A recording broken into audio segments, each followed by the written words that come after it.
Howdy. So I usually do videos with music or a poem the other day with some music, just singing songs and stuff. But I saw this. Sometimes I just communicate, and I saw one that had like 500 over 500 views, and I was like, well, that was nice. That 500 people would want to watch it, and I thought, man, I need to do more probably of just speaking and articulating and communicating. We're all only here for so long. I'm 66. I'm only here for. I don't know. You never know. So I think I will title this "You Are the Fire Spirit, You Are the Water." Like in yin and yang, the circle, the opposites, light and dark. It has that little piece. So even if you're a real passionate person like me, you have some peaceful parts of you always. And if you're a laid back, peaceful person, you've got some passionate parts too. It's easy to overgeneralize about people and about ourselves. I'm this. I was talking to a friend the other day about how I got stuck in a rut about painting. And I like to use pieces of poetry or religious ideas or philosophy or lyrics from my songs or parts of a poem I've written and put that on the paper and then paint over it. That's who I am. That's what I do. And, it got to a point like, why am I trapping myself like this? Like you're in this box. Oh, I'm in this box. I do this. We're creatures of habit. I got pretty sick and hospitalized and surgery and all that stuff. A really complicated appendectomy with some of my colon taken out. It was rough, man. It was rough. But I haven't drank alcohol in 8 weeks. It's just a habit. I was in the habit of drinking happy hour. Too many beers, 3 or 4 beers. Jesus Christ, it's like an everyday thing. And I'm a single guy. What do? You drink and then you make nachos every fucking day. Trapped. I was trapped. And that happens to everybody. You're a creature of habit. When I was a teacher at Springdale High School, it's a great job, but it was 10 hours a day and 5 on the weekends. And that was an average week. I helped coach basketball. I wrote it down one time, and it was 70.5 hours that week. And I asked the head coach, who I loved, Charlie Smith, who was so good to me. And I said something to him about that, and he said one day he added up all the hours he worked and how much he was getting paid. This is probably back in the 80s or something. And, he didn't even want to say how much it was. But it was a great and noble and honorable and fantastic school and kids and experience. So I have all good things to say about it, but I was forced into those habits.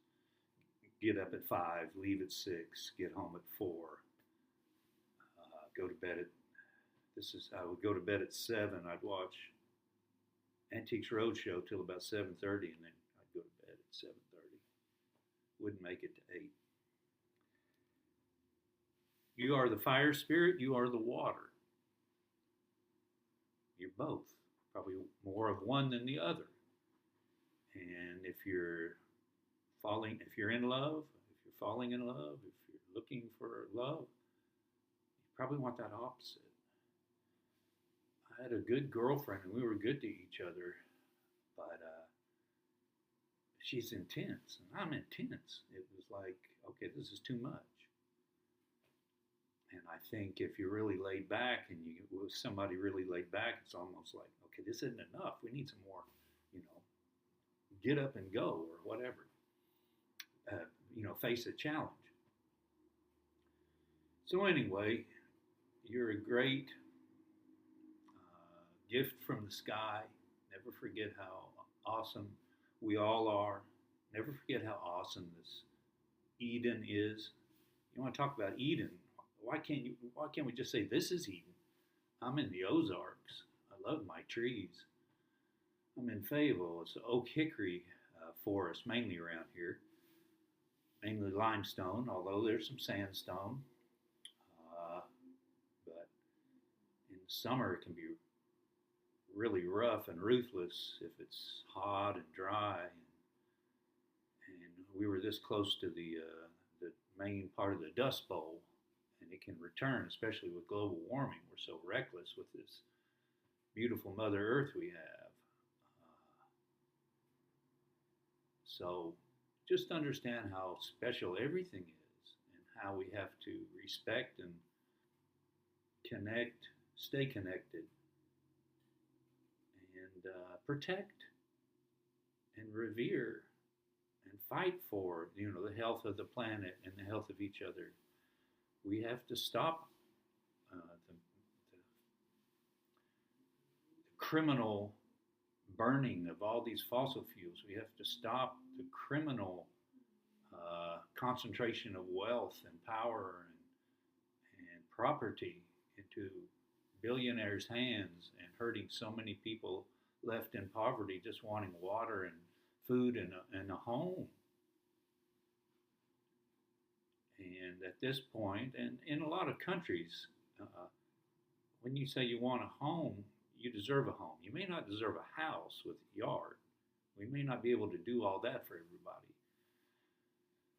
But I remember on a train through the Netherlands, maybe Belgium too, going by a whole bunch of apartments, nice apartments.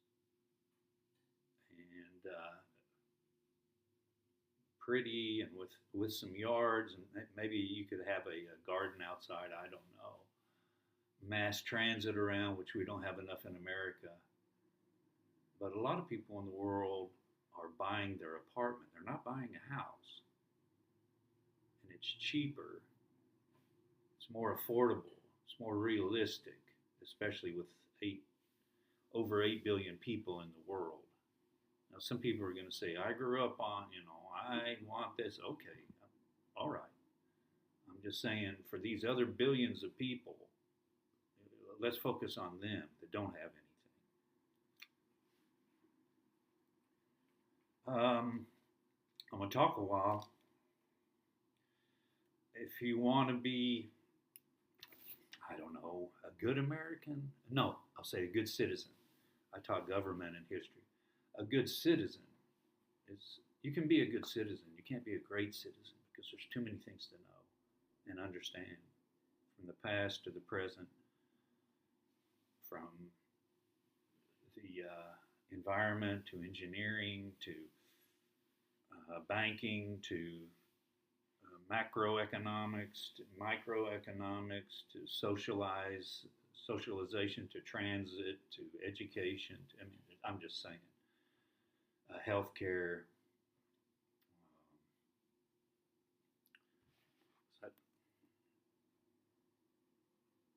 That's a good book. It's about early America, more like 1500s, 1600s. It's really well done. It's heavy. It's long. I got tired of all the massacres. So in this era, in this 200 years or so, it's the British and the French and the Native Americans mainly what I was reading about. The Spanish were in Florida and the southern part of the United States at that point. But just using and abusing each other, and the kings saying, I'm the king. This is ours now, and just a bully with an army. That's all it is. And the Native Americans trying to figure out what to do, and using maybe with the French for a while, with the British for a while. But like I said, massacres. You don't want to read about that. It's terrible, unbelievably terrible. So that was the part that I just got, I don't know what the word is. That might have been the book that talked about Acadia a lot, and these people that lived in, was it like Maine or Newfoundland, and they were smart and they were resilient, and there was a lot of it was a bountiful land up there, including the fish.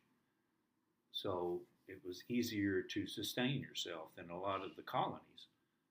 And eventually, it took a long time, but eventually they were kicked out, and that's why a lot of them ended up in Louisiana. Uh, that's a good one. Again, 700 pages. You can do it. I've told my students who are mainly a lot of my students are from Mexico and say, I can't do this or I can't do college. They go, yeah, you can. If you can read and you can learn to read, you're going to have to focus. Everybody has to focus. I had to focus to get through this thing, but it's a great book. But those two, I think it's more important for us to study the 1500s and the 1600s and the early 1700s. What's going on here? What's our history? And you can start, of course, in the Native Americans, the history of this land. 500 tribes. I think that was a video I would show my classes. And The West by Ken Burns is really good.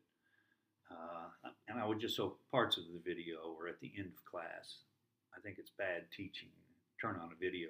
Watch this for half an hour. Jesus, that's not teaching. But a little entertainment at the end after 45 minutes and the last 5 minutes. I recommend that. I recommend it's like a hey, you guys did good. Relax. Watch this. Here's some quality. Here's some quality art. It's basically art. This guy Bernard Bailyn. This is really good. I don't think I finished this. I don't know. He's won 2 Pulitzer Prizes. Doesn't mean it's the best books, but it means something. Oh, well, I'm going to show this first. I like Ellis, and this is easier, 300 pages. That's a good book. He's not an angel. There are no angels. Interesting guy. And the right guy at the right time. You can say that. We were lucky he was the right guy at the right time. Yes, we were. Rakoff. Yes, he won a Pulitzer. I don't know if this is what he won it for. I like this. Some people will say, what do they call it? Historical fiction or whatever.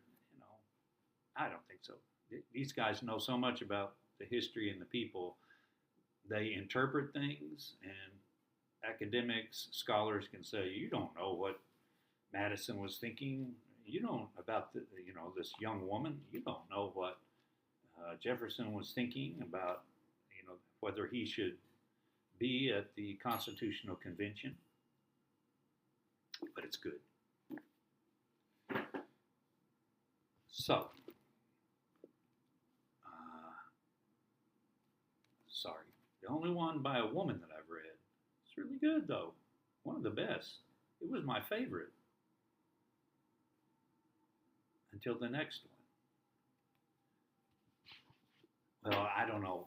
They're both my favorites.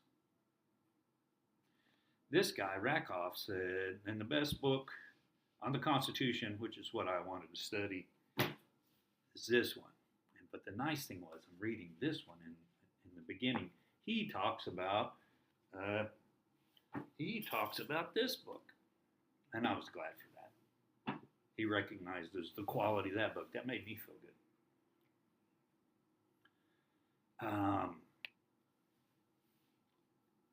A lot of people will look at Washington like a hero. He was heroic in many ways. Definitely, no question. My dad was my hero. Is my hero.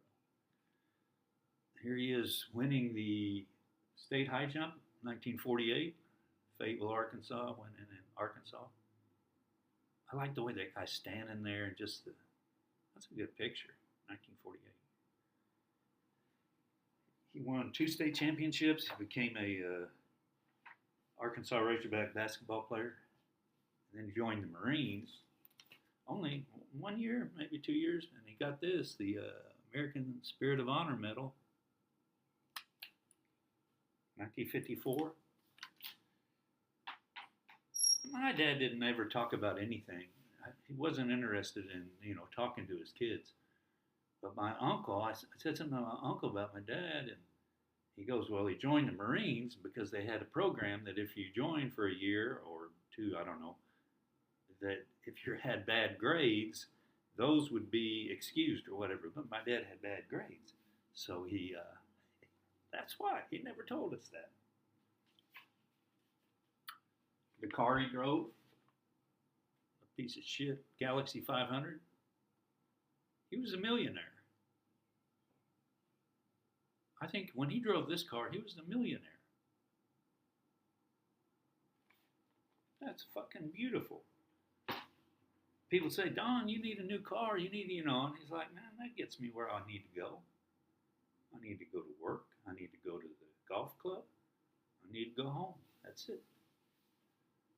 So he wasn't, I like that about him. That's something I look up to and aspire to be, as someone that's not so concerned about what do people think of me. I want to, have the best this and the best that. So I respect that. Things are complicated between people, between sons and fathers. Washington's father died when he was 14, and he hardly ever said anything about his father. President Obama never really interacted with his father. Bush had a strained relationship with his father. Clinton never knew his real father. He died. Trump's father is very much into money and, kind of cold-hearted. So,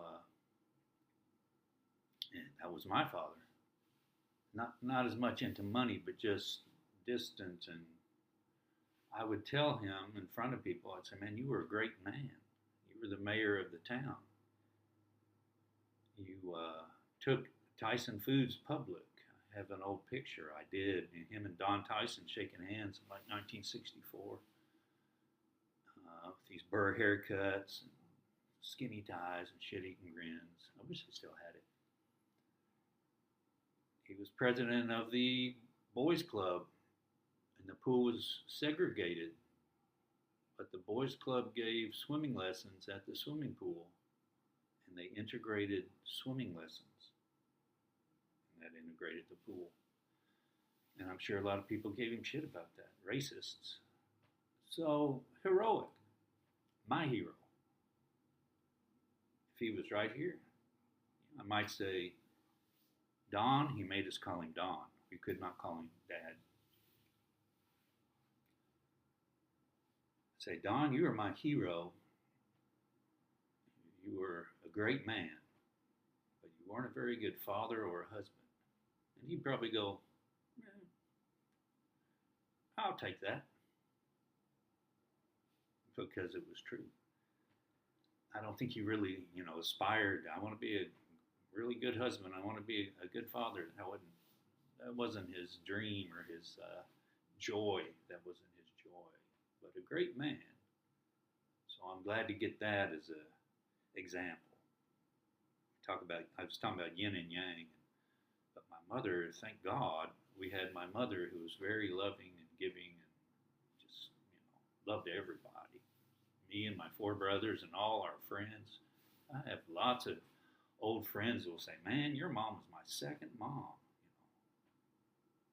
So I got lucky there. Both of my dad's parents were kind of distant. Even Granny was not a hugger.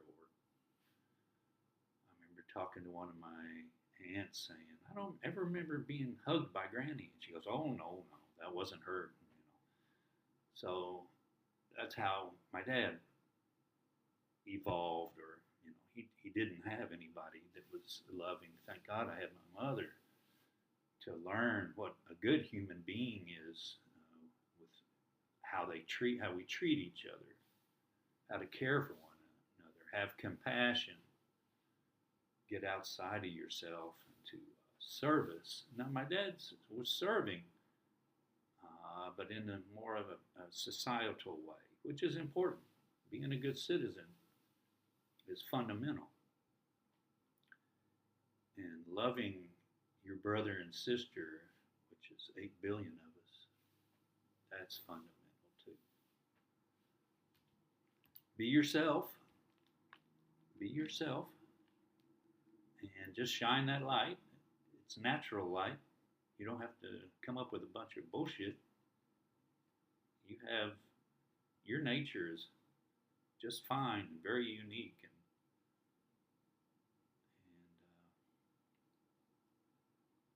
pretty wonderful and beautiful. And so this guy, this became Look Homeward Angel. What's it called? There's a movie called Genius, I think. It's okay. It's not great. It's okay. But a story, this guy comes from the country with a gigantic bunch of papers, and he goes to the publisher in New York, and the guy looks at that and goes, man, we're going to have to cut this down. It's too long. It's too this. It's too that. So it became Look Homeward Angel. But they took out a lot of this stuff, including the beginning. The beginning. ...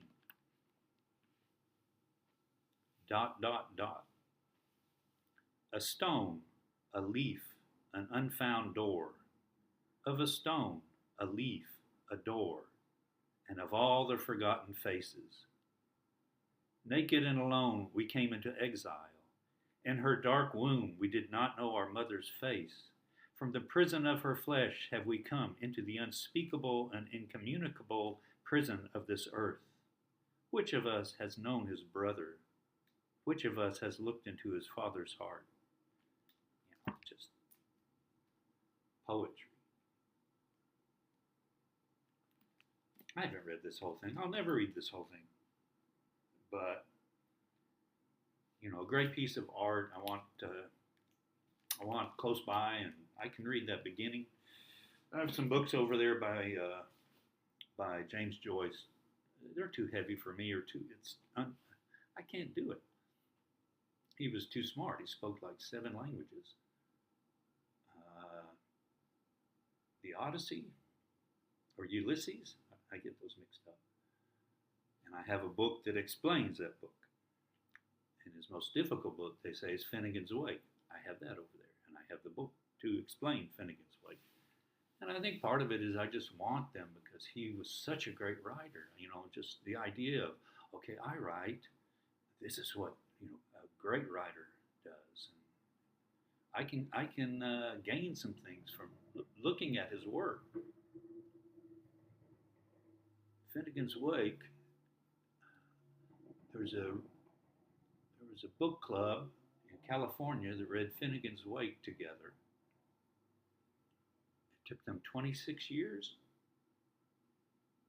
And they finished. And they decided, let's start it over. And I believe that's the book. The beginning is the last half of a sentence. And at the end of the book is the first half of a sentence. Like it's a guy I saw in Marrakesh at El Jama Fana, the big gathering place for the people near the souks. It's an exciting, beautiful place. I loved it. I taught in Morocco for 9 months, so I got to know the people and Marrakesh and Benguerir, where I lived. The guy's talking, he's telling a story. He's telling this story. And then he finishes for the day, and people give him a little money, and he comes back the next day, and he continues the story. It never ends. The story never ends. But every day he probably learns something from the story he's telling.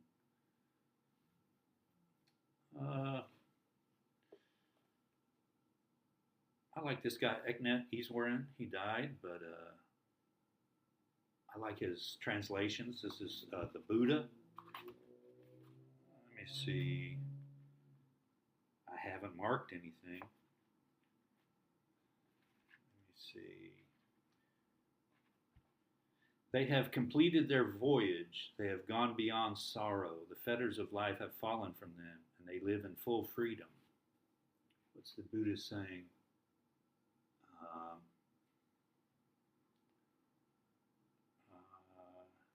suffering. Um,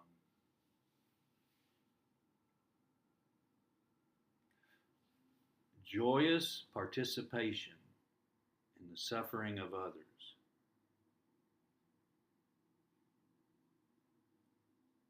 I volunteered with hospice for 15 years or more. But that's what it means. When people are having trouble, don't run away.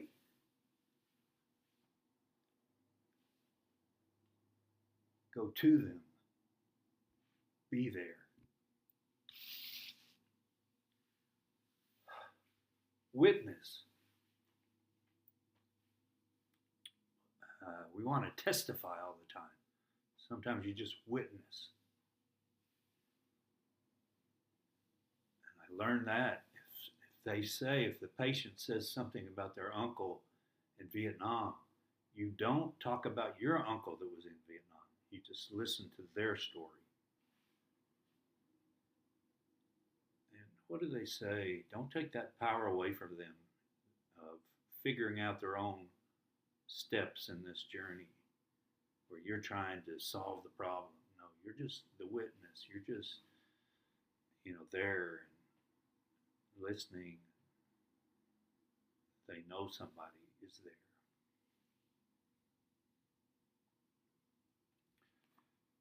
The Vedas, one of the oldest religious texts, 3,000 years old, 4,000, I don't know. But listen, I just turned this adoration. O adorable Supreme Lord, thou art the protector of the unprotected, cosmic sacrifice of the creation. May thy blessings from all sides assuredly reach the seeker of truth. How awesome. I just opened that. Yeah, the Vedas, man. That's heavy and simple. A lot of it's about beauty and appreciation, and humility and reverence and excitement. So after the Vedas came the Upanishads. I like the Upanishads a lot. As a goldsmith fashions an old ornament into a new and more beautiful one, so the self, having reached the end of the last life and dispelled all ignorance, makes for himself a new, more beautiful shape, like that of the devas, or other celestial beings.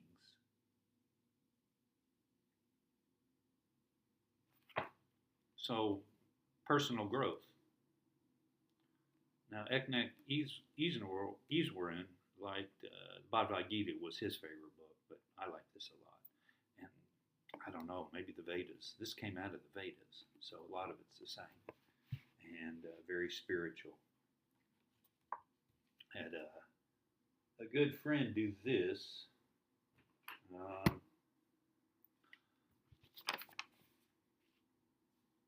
It's basically pay your taxes.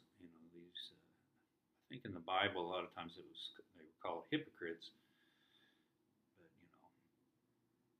cutting taxes all the time, that doesn't sound like what Jesus said. Pay your taxes. Render unto Caesar. Render unto the government. Oh, what about high taxes? Everything doesn't sound like what Jesus was talking about. He was talking about serving the humble and the meek and the poor. He's not really worried about the rich. I told somebody the other day, I don't know how much he really liked organized religion. Beware the best seats in the long rows. He's saying, beware these people that are, prominent and kind of enjoying their prominence and their power, and beware of them. Be humble. And these guys aren't humble. They like the power, and they like to tell you what to do. What did he do? He turned over the tables. There's a movie with Richard Harris where, he screams, the last time Jesus was in a church, he tore it up.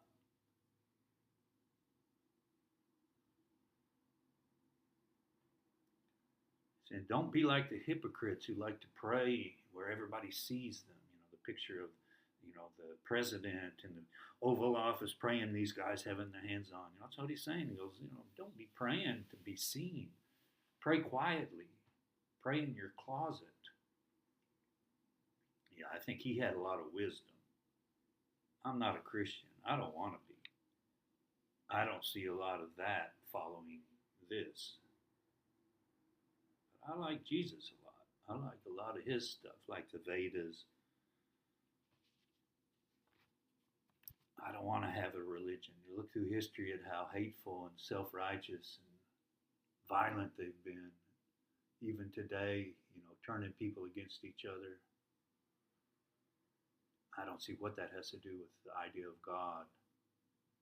The idea of God creating this beautiful planet, and now there's 8 billion of us.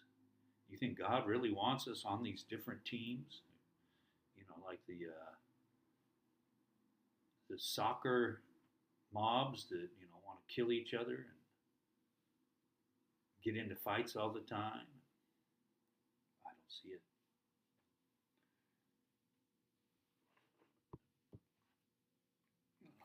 I like this a lot. It's kind of peaceful. 2,500 years old. Lao Tzu, China.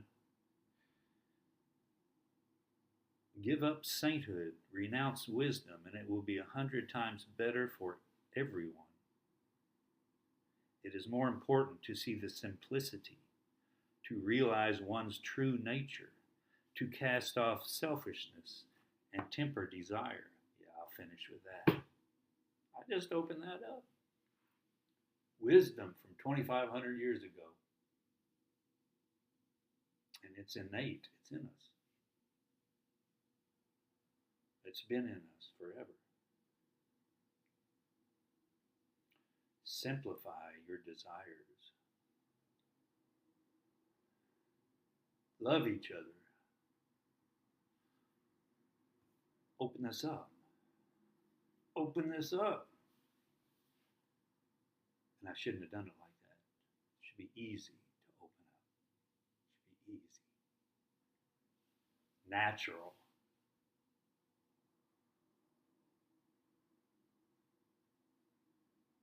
We can do this.